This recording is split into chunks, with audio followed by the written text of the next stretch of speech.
Inaaresto ka namin sa salang pagpatay kay Gregorio Gary Ramos. Di ako yun, sir. Si Santino yun, sir. Tuluyan na malilinis ang pangalan ni Santino. Kailangan ko lang magpaliwanag sa anak ko. Kailangan niya akong maintindihan at mapatawad. Di Magiba, hindi porke may maliit kang panalo. Magaling ka na. Baka nakakalimutan mo. May kaso ka pa. Ang pangangabit! May gusto sana ako sabihin sa'yo, Madonna. Ano yun? Ako ang kumuha ng Staropinas.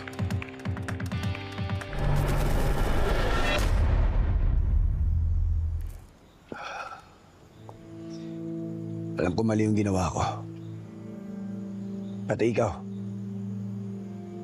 Talagay sa pangalibang buhay mo.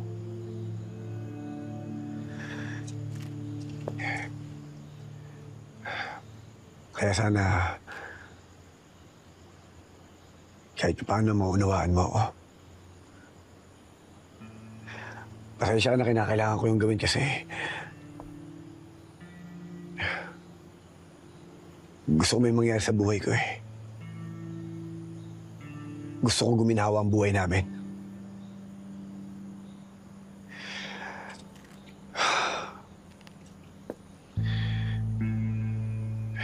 Madonna, sana hayaan mo ako makabawi sa'yo. Pasensya ka na kung nagsinungaling ako sa'yo. Ayaw kitang idamay. Ayaw ko masira ang tiwala mo sa akin.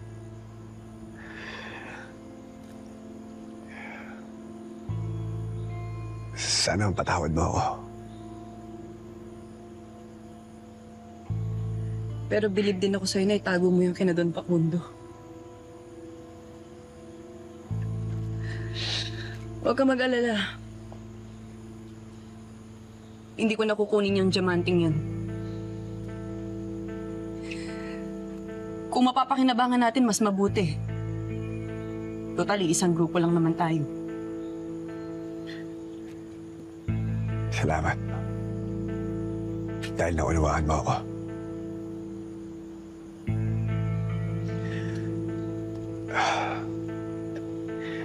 Mabuti siguro magpahinga na tayo.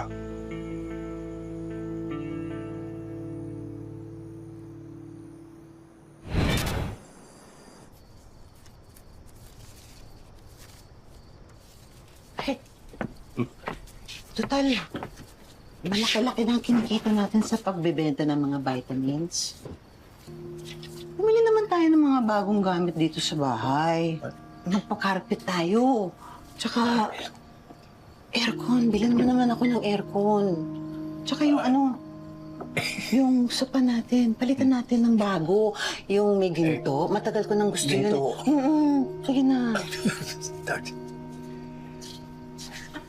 Alam mo, Tart, pag bigla tayong nagpakita ng karangyaan, yung mga inggitera nating kapitbahay, maghihinala na naman kung saan natin kinukuha yung pera natin.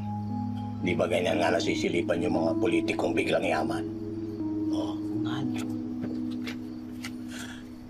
Pwede yan.